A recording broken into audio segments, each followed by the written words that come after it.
O que Jó não tinha e que hoje nós temos? Essa é a pergunta que vamos tentar responder no vídeo de hoje.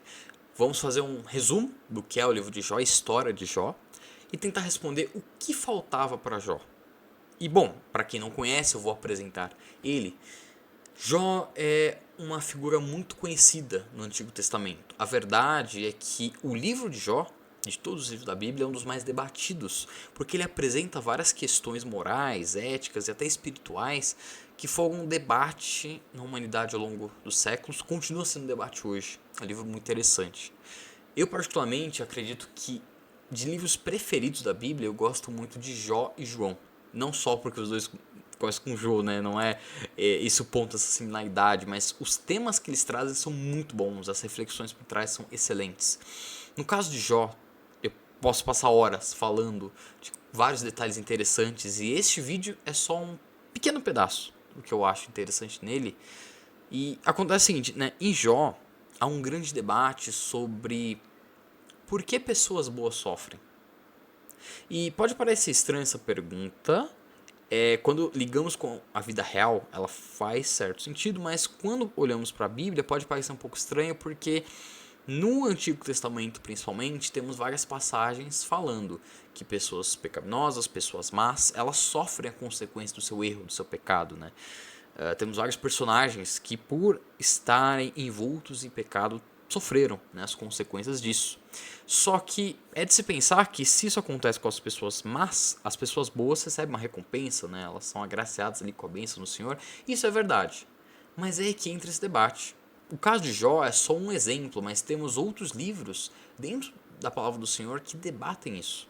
Porque pessoas inocentes ou boas também sofrem ou também passam por adversidades. Temos essa pergunta, por exemplo, em Salmos, temos essa pergunta em Jeremias, acho que em Lamentações também tem esse questionamento. Temos vários momentos que traz questionamento, ainda que não de forma explícita, talvez de forma implícita, como é o livro de Jó. Jó, ele explicitamente debate a respeito disso, mas toda a história nos faz refletirmos sobre isso, né? Por que Jó sofreu?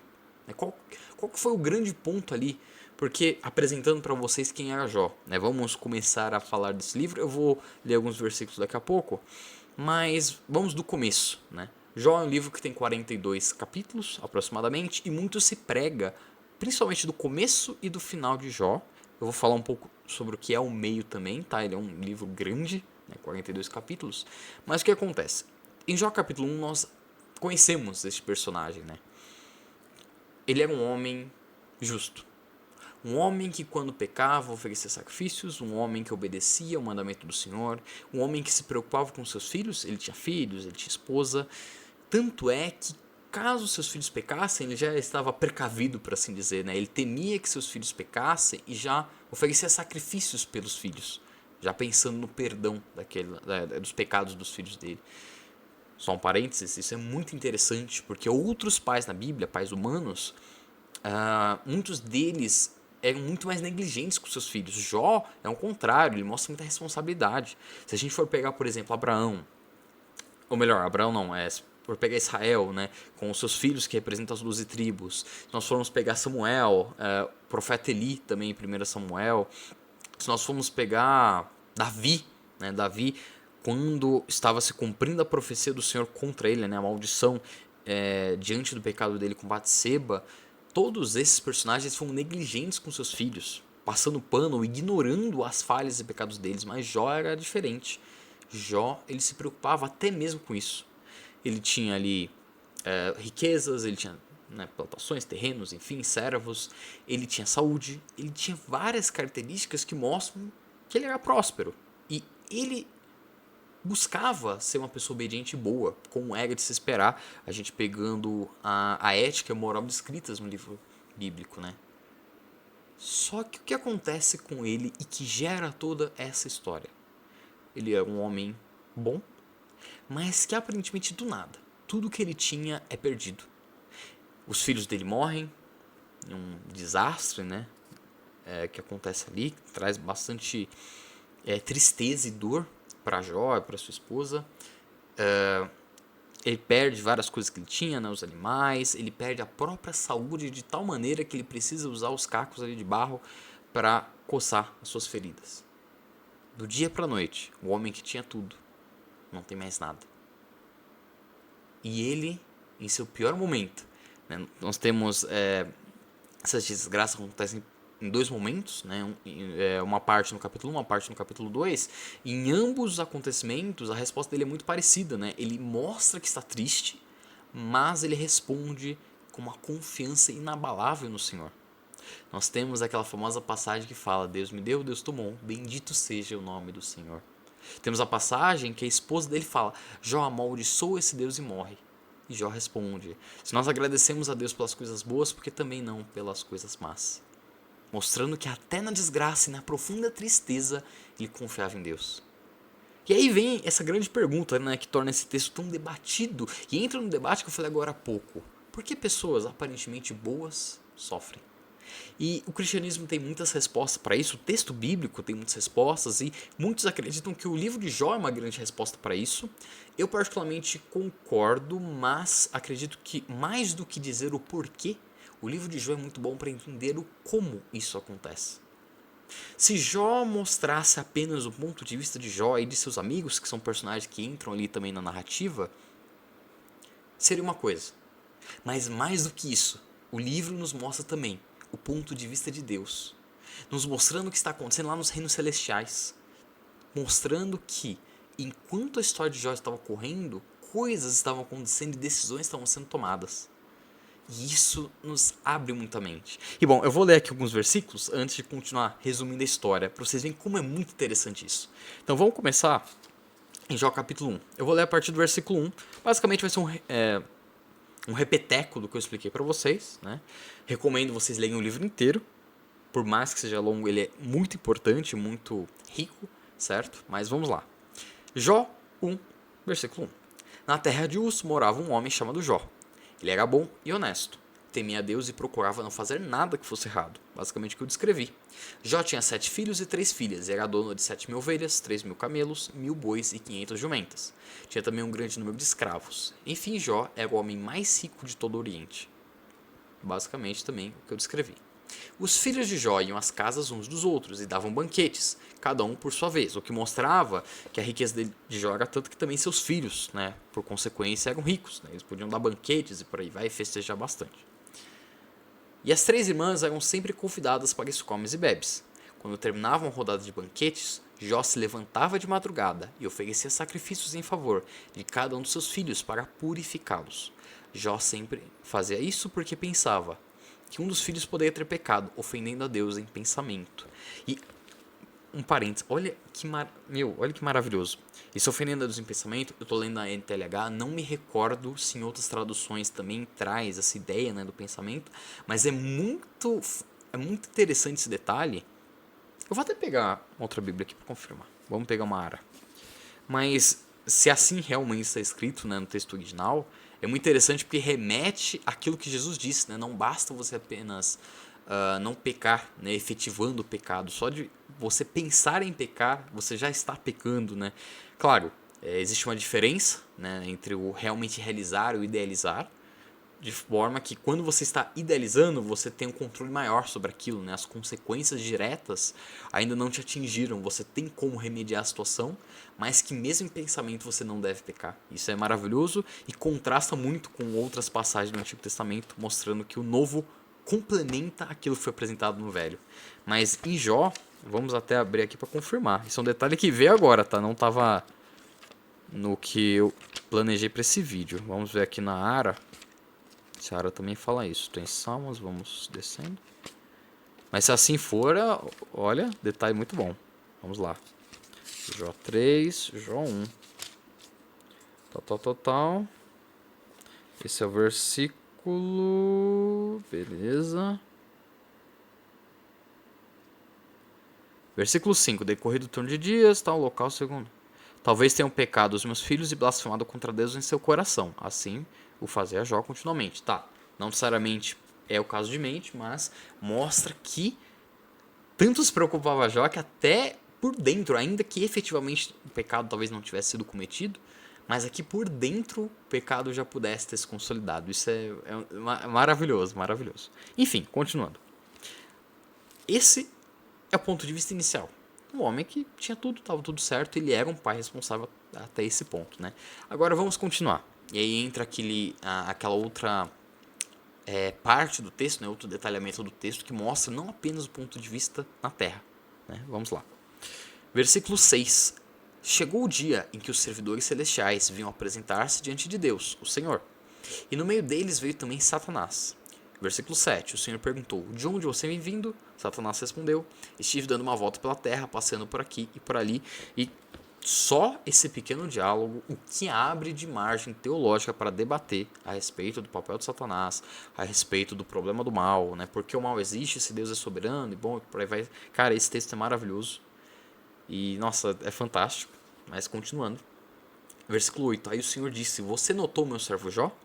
No mundo inteiro não há ninguém tão bom e honesto como ele. Ele me teme e procura não fazer nada que seja errado. Ou seja, o próprio Deus defendia o quão justo Jó buscava ser, né? Principalmente comparado às outras pessoas. Satanás respondeu: será que não é por interesse próprio que Jó te teme? Tu não deixas que nenhum mal aconteça a ele, a sua família e a tudo que ele tem. Abençoas tudo que Jó faz, e no país inteiro ele é o homem que mais tem cabeças de gado. Mas se tirares tudo o que é dele, verás que ele te amaldiçoará sem nenhum respeito. O Senhor disse a Satanás: pois bem, faça o que quiser com tudo o que Jó tem, mas não faça mal a ele mesmo. Então Satanás saiu da presença do Senhor. Poxa, mas Jó estava ali tranquilo, abençoado, todo feliz, obedecendo a Deus. E por conta de uma atitude do próprio Deus, aparentemente de forma injusta. Percebam aparentemente, tá? Antes de falar que eu estou blasfemando. De forma injusta, Jó estava sendo condenado por algo que ele não fez nada de errado. E aí, o que acontece na sequência é que ele começa a ser um homem que não tinha mais nada. Então, vamos ler agora, aqui, versículo 13. Um dia, enquanto os filhos e as filhas de Jó estavam no banquete, na casa do irmão mais velho, chegou à casa de Jó um dos seus empregados, que disse: Nós estávamos arando a terra com os bois, e as jumentas estavam pastando ali perto. De repente, os sabeus nos atacaram e levaram tudo. Eles mataram espada os empregados e só eu consegui escapar para trazer a notícia. Enquanto este ainda estava falando, veio outro empregado e disse: raios caíram do céu e mataram todas as ovelhas dos pastores. Só eu consegui escapar para trazer a notícia. Enquanto este ainda estava falando, chegou um terceiro que disse: 3 bandos de caldeus nos atacaram e levaram os camelos. Eles mataram a espada, os empregados, só eu consegui escapar para trazer a notícia. Enquanto este ainda estava falando, chegou mais um que disse a Jó: os seus filhos e suas filhas estavam no meio de um banquete na casa do seu filho mais velho. De repente, do deserto veio um vento muito forte que soprou contra a casa, e ela caiu em cima dos seus filhos. Todos eles morreram, só eu consegui escapar para trazer a notícia. E agora, para encerrar o capítulo 1, então Jó se levantou. Em sinal de tristeza, rasgou as suas vestes e rapou a cabeça. Depois ajoelhou-se e encostou o rosto no chão e adorou a Deus. Aí disse assim: nasci nu, sem nada e sem nada vou morrer. O Senhor deu, o Senhor tirou, louvado seja o seu nome. Assim, apesar de tudo que havia acontecido, Jó não pecou nem pôs a culpa em Deus. Basicamente o que eu havia explicado, mas aí trazendo mais algumas nuances. Nesse primeiro intento de Satanás, ele já perdeu basicamente tudo. Foram empregados, foram camelos, ovelhas, grande parte de suas riquezas, né? Do seu poder, querendo ou não, e dos seus filhos. E nisso, o rasgar as roupas, né, como eu expliquei no outro vídeo, tem muito a ver com esse demonstrar tristeza, se humilhar, demonstrar o quão triste está diante de uma situação. E nisso, ou melhor, nem mesmo nisso Jó pecou, blasfemando contra o Senhor.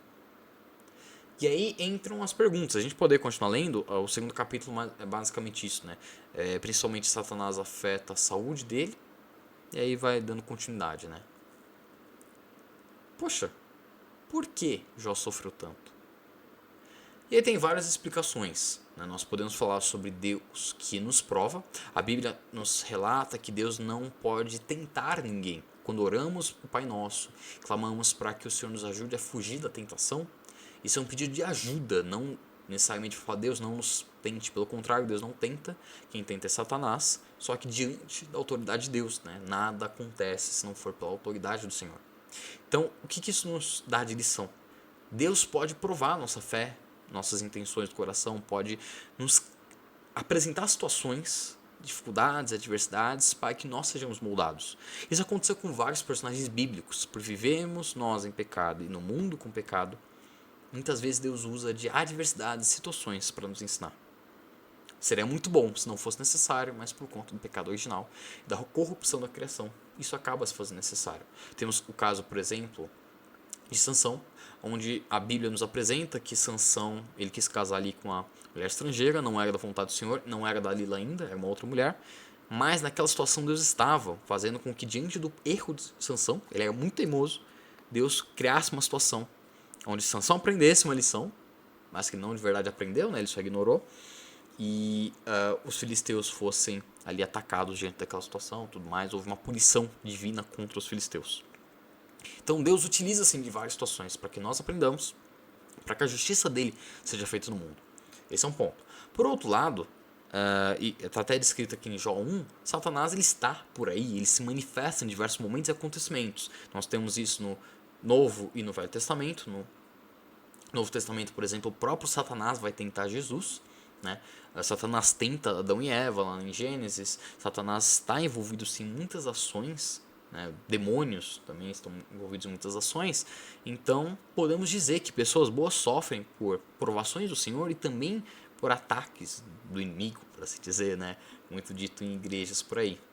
São algumas explicações, mas trazendo para Jó, tá? Isso pode explicar muitas circunstâncias, porque pessoas aparentemente boazinhas sofrem, mas aí entram alguns problemas. Primeiro, a Bíblia nos relata no Novo Testamento que não há um justo sequer, né? Nós, sem Cristo, sem o perdão, sem a graça de Deus, somos todos pecadores, não há nada que possamos fazer para nos apresentar a justiça. E o que parece é contraditório. Poxa, mas o próprio Deus falou que Jó era justo. E aí entra uma questão, né, de que Deus apresentou Jó como o mais justo da terra. Jó, ele era pecador e ele pecou. Vamos ler daqui a pouco alguns pecados de Jó ali, certo? Jó era pecador. Só que diante dos homens, ele buscava fazer o que era certo, ele tinha um coração voltado para o que era certo. Davi e Saul também, ambos pecadores, só que havia uma grande diferença de alguém que tinha um coração voltado para Deus e alguém que estava entregue ao pecado. Então, por um lado, a pergunta de por que pessoas boas sofrem entra na questão de que, bom, todos somos pecadores, então todos nós sofremos consequências do pecado, seja nosso pecado ou o pecado de outras pessoas. Isso já ajuda também a responder. Mas ainda assim, caso de Jó, mas Jó estava lutando para fazer tudo certo. E mesmo assim ele sofreu. E é aí que a gente continua a história. Eu vou pular o capítulo 2, porque basicamente o que eu falei, acontecem novas provações, a mulher de Jó fala para ele amaldiçoar o Deus dele, por aí vai. E aí, na sequência, acontece o que desenrola a grande parte do resto do livro de Jó. Os amigos de Jó vão encontrar com ele, são pelo menos 4, que eu me recordo são 3 mais velhos, né? E o quarto que é mais novo, que fala por final. E eles se apresentam ali reconhecendo o luto do amigo dele, porque ele não tinha nada. Talvez podemos dizer que ele tinha mulher, mas a mulher estava contra o Deus dele, né? Então não estava uma situação fácil. E nem mesmo saúde ele tinha. A única coisa que ele tinha para valer, que o próprio Deus falou a Satanás que não deveria ser tocado, era a vida de Jó, né? Jó não havia morrido, ele estava vivo. E nisso os amigos vão lá para trazer um certo conforto. Esse amigo estava passando uma dificuldade. E nisso Jó começa a se queixar. É aqui no capítulo 3, né? Isso, começa no capítulo 3. Ele estava ali em silêncio, né? E passaram vários dias, acho que foi uma semana ali dele quieto. E nisso ele começa a se queixar, amaldiçoando o dia em que ele nasceu. E a partir daí começa um grande diálogo. Jó vai debatendo com seus amigos. Enquanto Jó amaldiçoa seu nascimento, começa a se lastimar sobre a sua vida, os amigos de Jó tentam rebater falando: Jó, você está sofrendo porque você pecou. Seja lá o que você fez de errado, isso é consequência dos seus erros. E fica esse debate de um atacando o outro. Até que no capítulo 38 temos o Senhor rebatendo Jó. Ele fala com Jó. E bom, daqui a pouco a gente chega no 38. E temos a finalização. Deus fala, Jó responde, pede perdão. Nisso Deus começa o processo de restauração. Poxa, mas por que tanto capítulo, do 3 ao 38, deles conversando? Bom, Os argumentos desses amigos de Jó, eles se repetem de certa forma, ao mesmo tempo que alguns argumentos de Jó também se repetem, mas é muito interessante ler essa conversa porque nós temos, no meio da fala deles, muitos esclarecimentos sobre muita coisa. Nós percebemos, por exemplo, que tudo bem, Jó ele confiava no Senhor, Jó ele buscava ser um homem justo, mas o efeito do pecado ainda estava sobre ele. E isso é perceptível aqui no capítulo 3, vamos ler um versículo, um trecho do 7 também. Jó 3, versículo 1. Finalmente Jó quebrou o silêncio e amaldiçoou o dia do seu nascimento. Jó disse: Maldito o dia em que nasci, maldita a noite em que me disseram, já nasceu, é homem. Que aquele dia vire escuridão, que Deus lá no alto não se porte com ele e que nunca mais o mundo o ilumine. E aí, ele continua aqui, né? Não querendo ter nascido, né? Falando tantas coisas terríveis e tudo mais, né? Desejando ter nascido morto, fala coisas pesadas mesmo. O que mostra que ele estava realmente, né, revoltado com a vida. Mas percebam, o próprio Deus que criou Jó, e isso é um argumento que Deus retoma quando ele retruca Jó. O próprio Deus que criou Jó, o próprio Deus que defendia a justiça de Jó, é um Deus que deveria voltar e destruir, amaldiçoar, impedir o dia do nascimento daquele homem. Esquisito, né? Pois é. Vamos continuar. Agora vamos pro 7. Daria pra ler o 3 inteiro, mas o vídeo já vai ficar longo, então vamos tentar resumir.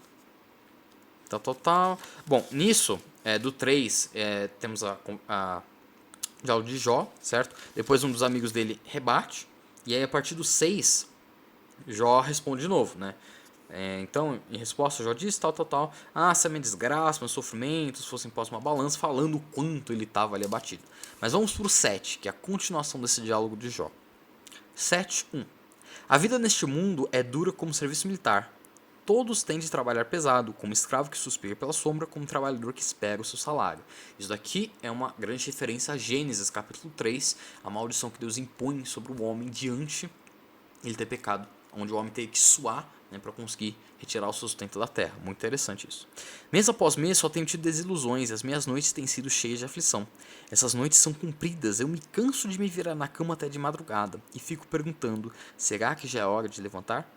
O meu corpo está coberto de bichos e de cascas de feridas, a minha pele racha e dela escorre pus, referenciando a enfermidade que ele estava passando. Os meus dias passam mais depressa do que a lançadeira do tecelão e vou embora sem deixar esperança. Lembro, ó Deus, que a minha vida é apenas um sopro, os meus olhos nunca mais verão felicidade. Tu me vês agora, porém não me verás mais. Olharás para mim, mas eu já teria desaparecido. Como a nuvem que passa e some, assim aquele que desce ao mundo dos mortos nunca mais volta. Ele não volta para casa, ninguém lembra mais dele. Por isso não posso ficar calado, estou aflito, tenho de falar. Preciso me queixar, pois o meu coração está cheio de amargura. Será que eu sou o mar ou algum outro monstro do mar para que fiques aí me vigiando?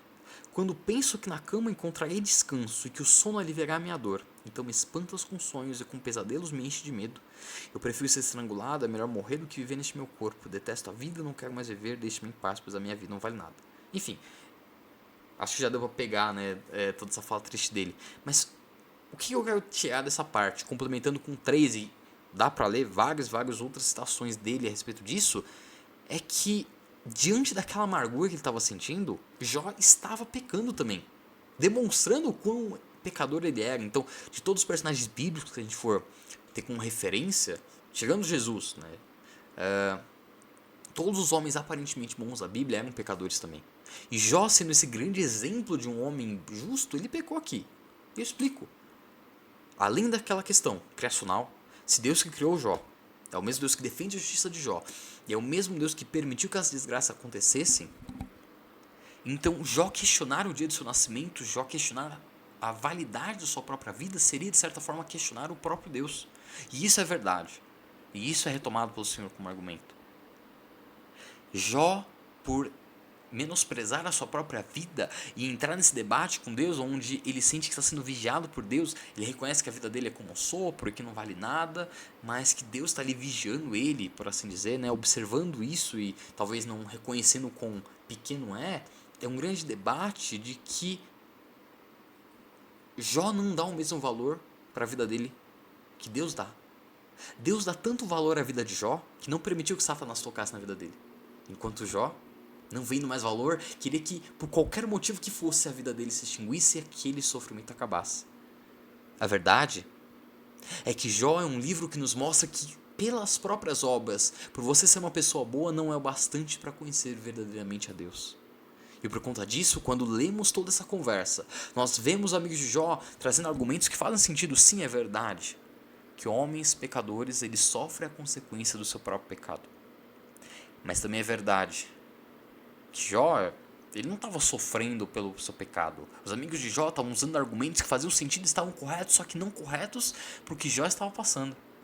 Ao mesmo tempo que Jó, reconhecendo que realmente ele buscava fazer o que é certo, ele erra a não entender o papel de cada coisa no plano divino, a não entender que nas mãos do Senhor estava a restauração dele, a resposta para as perguntas dele, e que tudo bem, fazia sentido ele se entristecer. Mas de tanto exagerar e de tanto estar fundado em sua amargura, ele não reconheceu a graça do próprio Deus, ele não reconheceu a presença de Deus, que faria sentido e encaixaria cada coisa no seu devido lugar.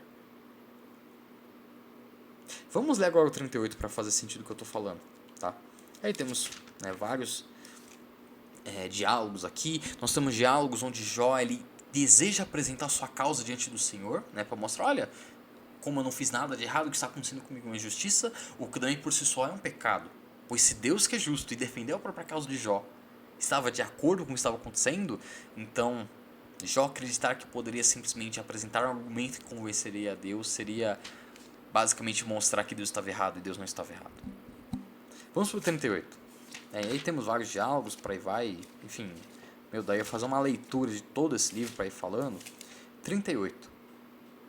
Na minha Bíblia está escrito, diálogo final, primeira resposta do Senhor a Jó. Depois disso, do meio da tempestade, o Senhor deu a Jó a seguinte resposta: as suas palavras só mostram a sua ignorância. Quem é você para pôr em dúvida a minha sabedoria? Mostre agora que é valente e responda as perguntas que vou lhe fazer. E agora eu vou ler só um trecho, mas basicamente a estrutura que Deus fala é uma repetição, mas trazendo vários argumentos, vários pontos de vista, melhor dizendo, a respeito de um mesmo argumento. Eu criei o mundo. Onde é que você estava quando eu criei o mundo? Se você é tão inteligente, explique isso. Você sabe quem resolveu qual seria o tamanho do mundo? E quem foi que fez as medições? Em cima de que estão firmadas as colunas que sustentam a terra? Quem foi que assentou a pedra principal do alicerce do mundo? Na manhã da criação, as estrelas cantavam em coro e os servidores celestiais soltavam gritos de alegria. Quando o mar jorrou do ventre da terra, quem foi que fechou os portões para segurá-lo? Fui eu que cobri o mar com as nuvens e envolvi com a escuridão. Marquei os seus limites e fechei com trancas as suas portas. Ele disse: você chegará até este ponto e daqui não passará, suas altas ondas pararão aqui.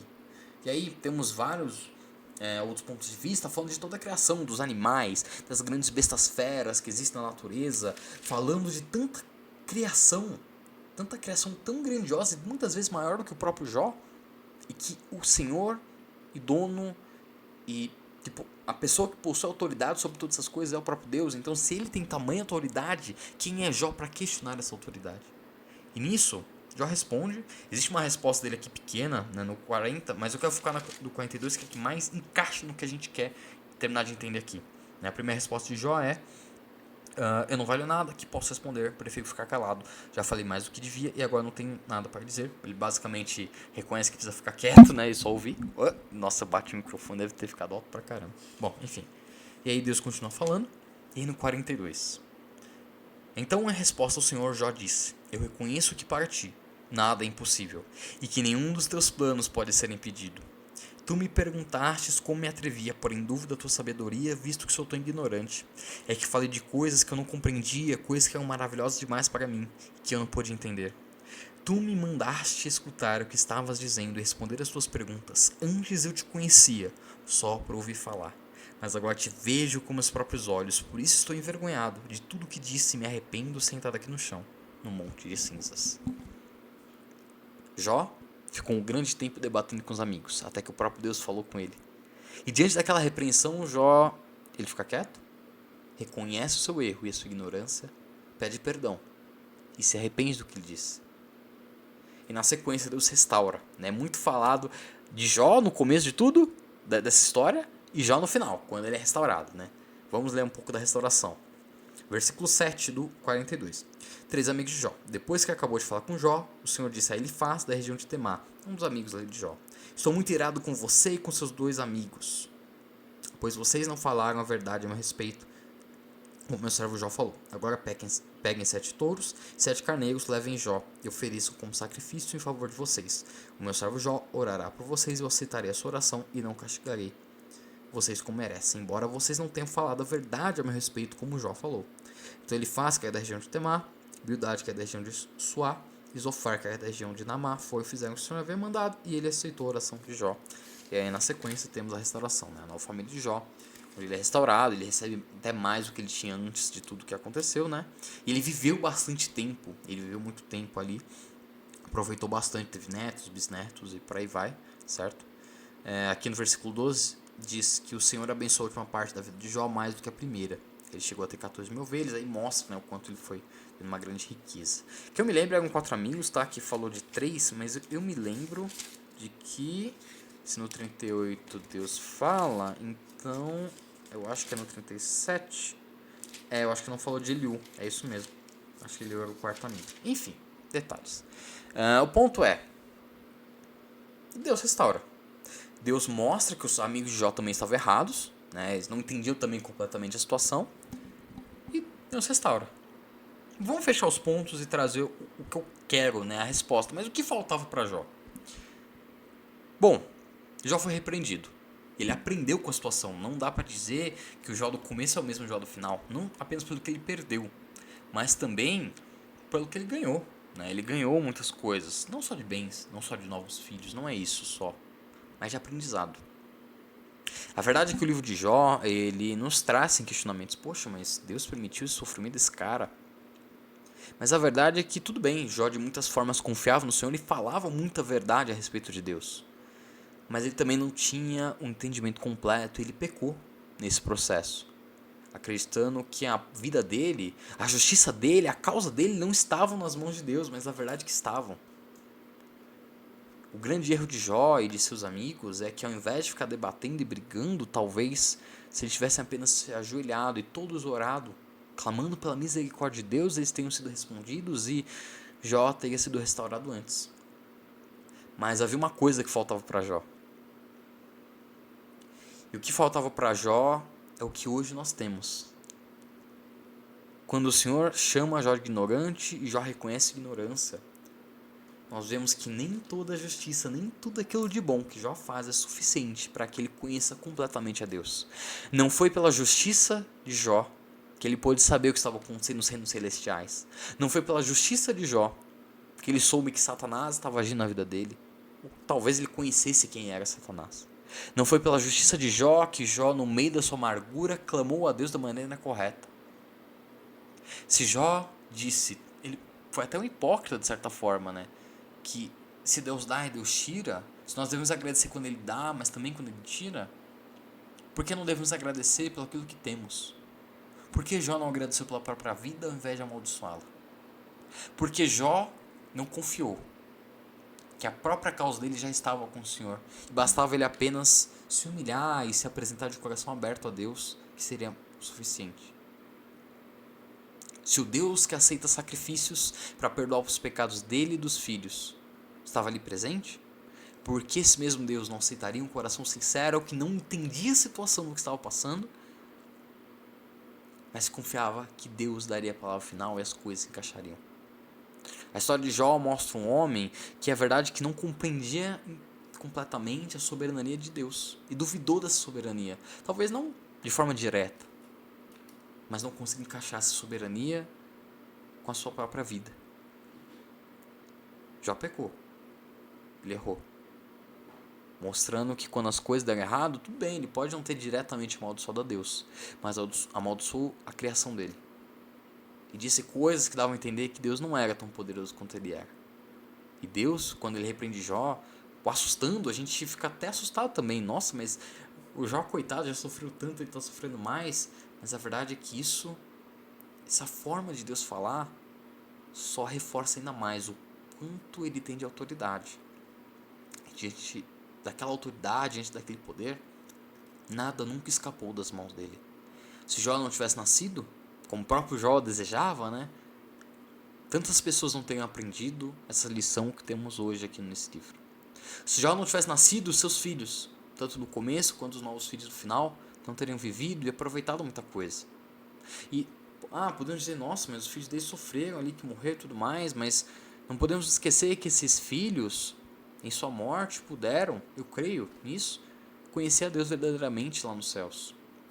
Eles não conheciam Jesus ainda não havia se manifesto, né, no Velho Testamento, mas pela graça de Deus, nós cremos que, diante da justiça, diante, do entendimento do Senhor, eles poderiam ter conhecido ao céu, sim, conhecido a Deus, reconhecido que o pai estava passando um processo, mas que estava num lugar melhor.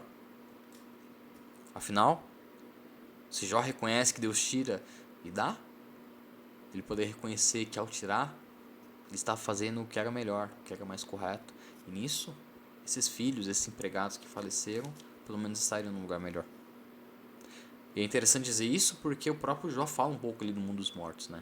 Então, havia um mínimo de entendimento do que seria isso, apesar de não saber os detalhes.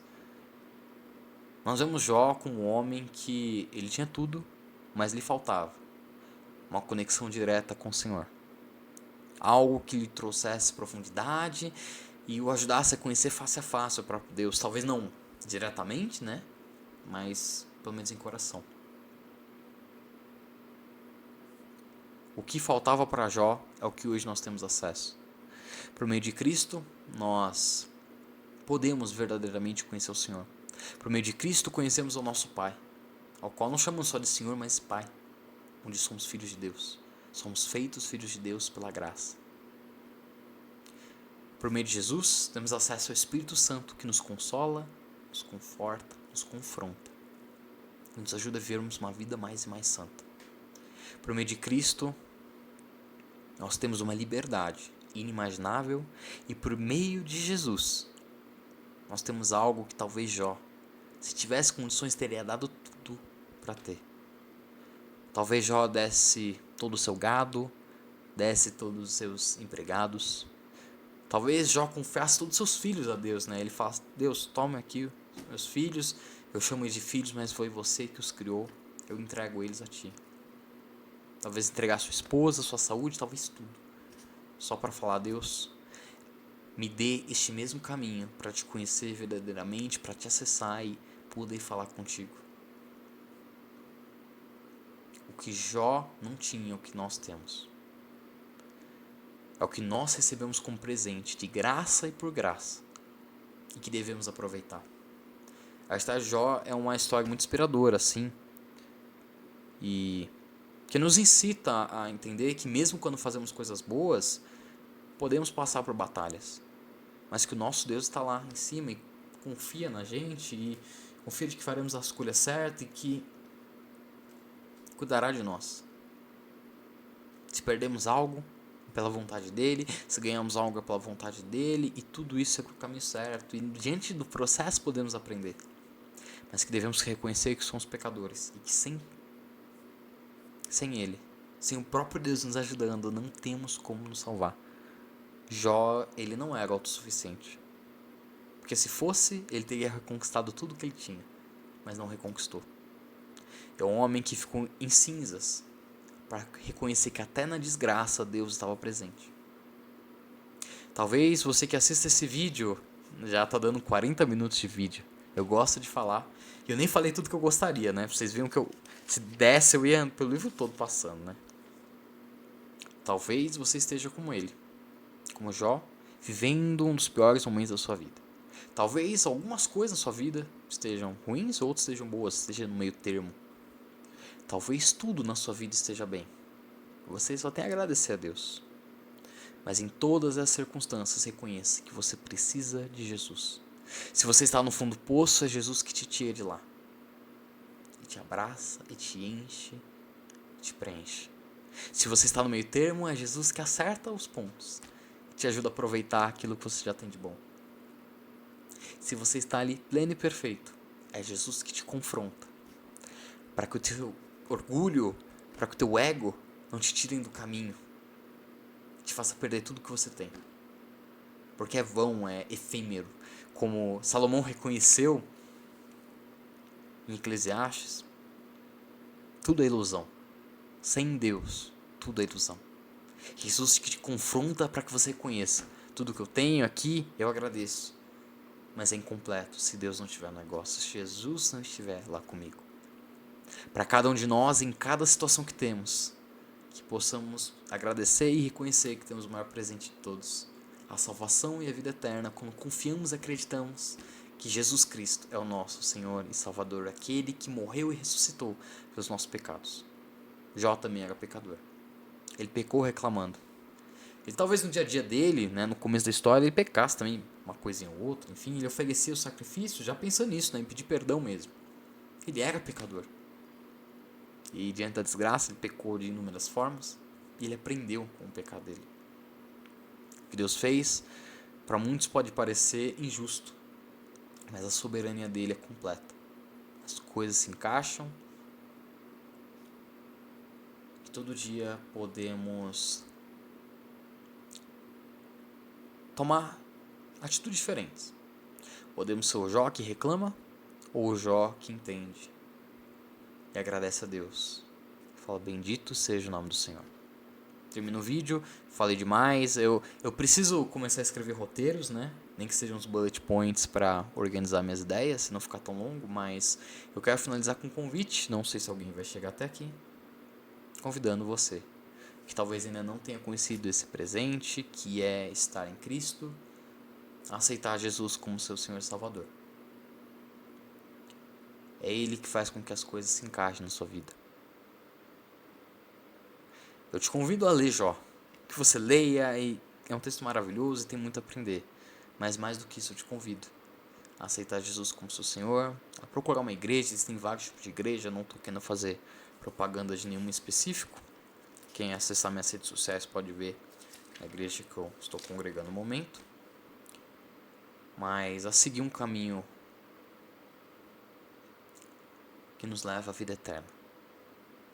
Faça esse convite, que Deus abençoe.